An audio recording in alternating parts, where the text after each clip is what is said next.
Hello everyone, welcome to senseless circle. ড্রেনের পাশে একজন গুটিসুটি মেরে বসে আছে, দেখো।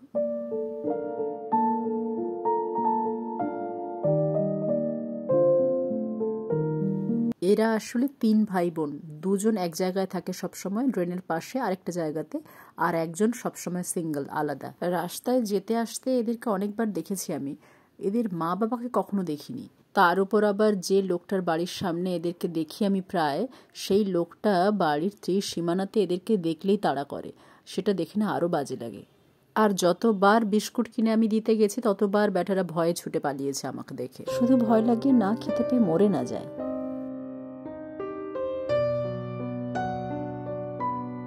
চলো এবার বাড়ির ভেতরে যাওয়া যাক, আর তোমাদেরকে একটা জিনিস দেখাই। চলো, এই দেখো। জীবনে প্রথমবার আমার তত্ত্বাবধানে থাকা কোনো গাছে ফল এসছে, তার উপর আবার পেকেও গেছে। দেখো টমেটোটা, আমি তো ভেবেছিলাম যে ছোট ছোট অবস্থায় মনে হয় খসে পড়ে যাবে বা শুকিয়ে যাবে, কিন্তু দেখলাম যে না, শেষমেশ এই ছোট ছোট টমেটোগুলো অনেকটা চেরি টমেটো সাইজগুলো, কিন্তু সেগুলো যে ধীরে ধীরে পাকছে সেটা দেখে তো মানে আমার আর কিছু চাওয়া পাওয়ার নেই, সব পূর্ণ হয়ে গেছে।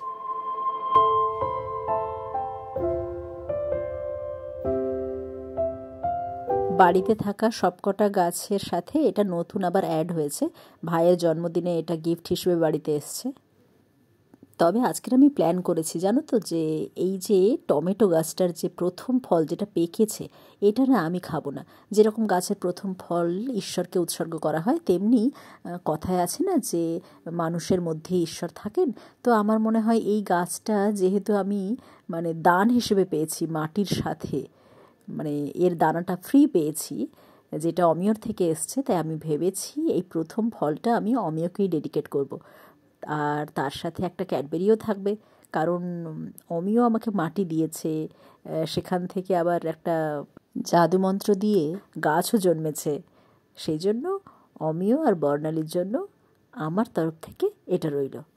আমি এই গাছের প্রথম ফল দেখে এতটা এক্সাইটেড যে ওদের জন্য একটা ছোট্ট মেসেজও লিখেছি কাগজে। এটা ওর মধ্যে রেখে দেব, আর একসাথে পুরোটা র্যাপ করে আজকেরই ওদেরকে দিয়ে আসবো।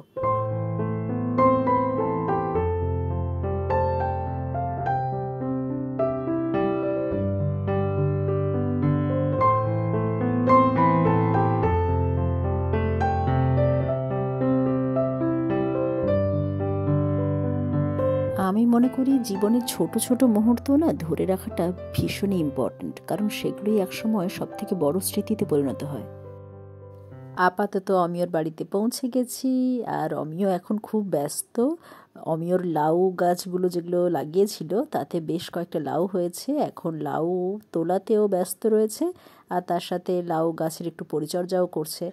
আর অমিয়র সেই মুরগিটা, যেটার আয়ু হচ্ছে এখন বেড়ে বেড়ে মানে কয়েক মাস হয়ে গেছে, এ আর পেটে যায়নি, এ এখন বাস্তুর মধ্যেই বিচরণ করছে চারিপাশে। এখন অমিয় আমাকে দেখে আরও বেশ কিছু একদম নরম লাউ শাক, মানে লাউ ডাঁটা আর কি, কেটে আমাকে দিচ্ছে যাতে আমি রান্না করে খেতে পারি।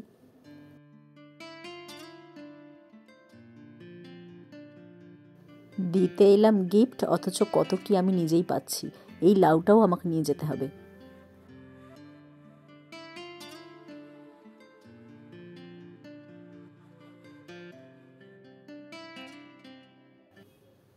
অমিয় আমার জন্য এখনও লাউ শাক কেটেই যাচ্ছে।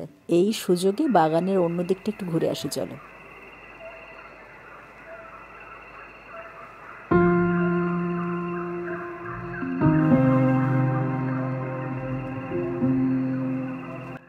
এটা কি দারুণ, দেখো ফুলটার তলাতে লক্ষ্য করো, ছোট্ট একটা লাউ সবে ধরেছে। আর এটাকে দেখে চিনতে পারছো নিশ্চয়ই, কতবার রাস্তায় আশেপাশে দেখেছি সেই যে আগাছা ফুলটা, যেটা ফোঁ দিয়ে উড়িয়ে দেওয়া যায় পেঁজা তুলোর মতো। না, এসব করতে গিয়ে না মনে হয় আসল কাজটাই ভুলে যাব। আগে গিফটটা দিয়ে আসি, চলো।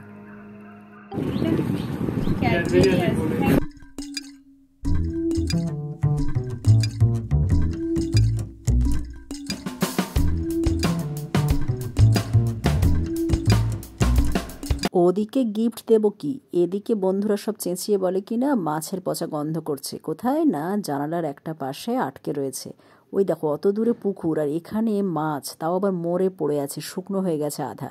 কি করে যে এলো কে জানে, হয়তো মাছ ধরার সময় কেউ ছুঁড়ে দিয়েছিল এখানে চলে এসছে, নাকি কুকুর বেড়ালে টেনে এনেছে কে জানে। মোটামুটি মাছের যা অবস্থা একদম শুকো হয়ে গেছে এখন। আপাতত এটাকে ফেলে দিয়ে এই গন্ধর থেকে বাঁচলে হয়। এবার সব বন্ধুরা মিলে দল বেঁধে যাচ্ছি একটা স্টুডেন্টের বাড়ি।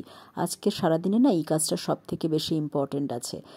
বাচ্চাটার একটা অ্যাক্সিডেন্ট হয়েছে অটোতে, তো বাচ্চাটাকে দেখতে আমরা সবাই যাচ্ছি।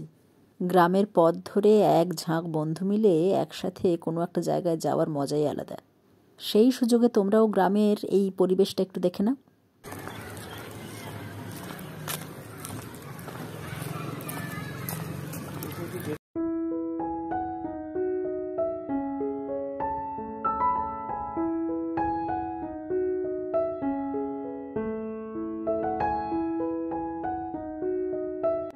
মা বাবার স্মৃতিতে করা স্মৃতিসৌধ দেখো।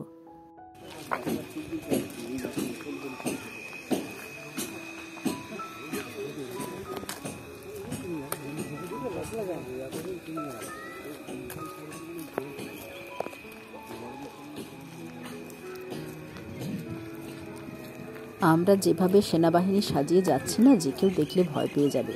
ছোট বাচ্চাকে দেখতে যাচ্ছি নাকি কাউকে বাড়ি থেকে তুলে আনতে যাচ্ছি, সেটাই ভাববার বিষয়।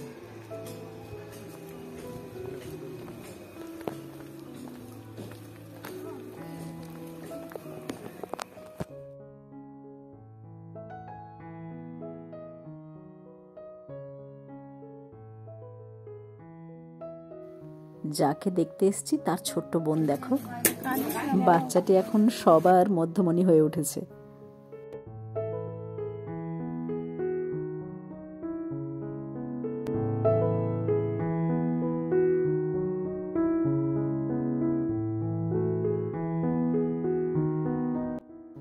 এখান থেকে চারিপাশে গ্রামের ভিউটা দেখো। ওই দেখো দিদি ভীষণ উত্তেজিত হয়ে দেখাচ্ছে যে এখান থেকে নাকি দিদির বাড়িও দেখা যাচ্ছে একটু দূরে।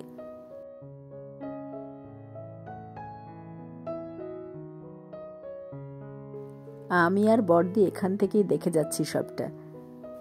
গ্রামের পরিবেশ আর চারিপাশে বোরো ধানের চাষ, মাটির এই যে ছোট্ট ছোট্ট রাস্তা, এগুলো দেখি না মন ভরে যাচ্ছে। আর এই উনুনটা দেখো, এটা না আমি একটু আলাদা দেখলাম। আমাদের গ্রামের দিকে যেরকম উনুন হয় এটা একটু আলাদা।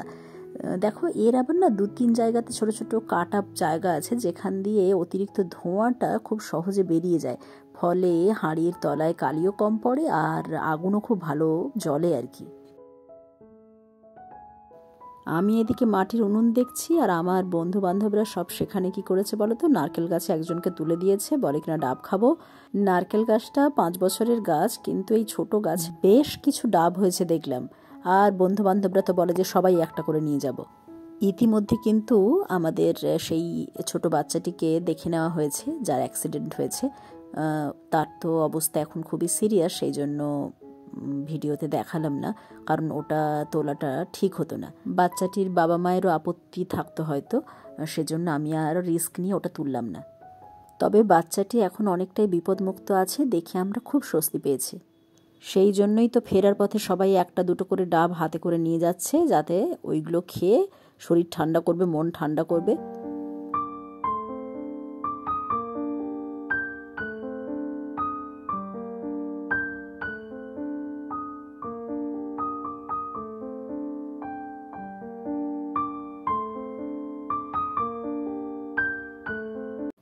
হিন্দুদের পরিবারে যেমন স্মৃতিসৌধ তৈরি করা হয় কেউ মারা গেলে তার স্মরণে বা স্মৃতিতে, তেমনি মুসলিম পরিবারেও এই রকম ছোট ছোট স্মৃতিসৌধ তৈরি করা হয় কবরস্থানকে ঘিরে।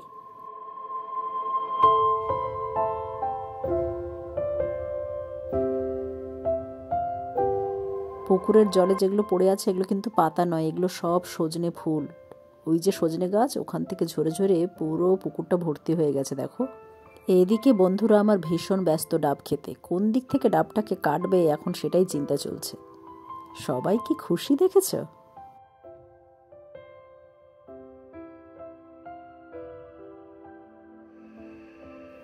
এদিকে রাজহাঁস কিন্তু তার পরিবার নিয়ে আবারও বেরিয়ে পড়েছে, পার্কে ঘুরতে যাচ্ছে।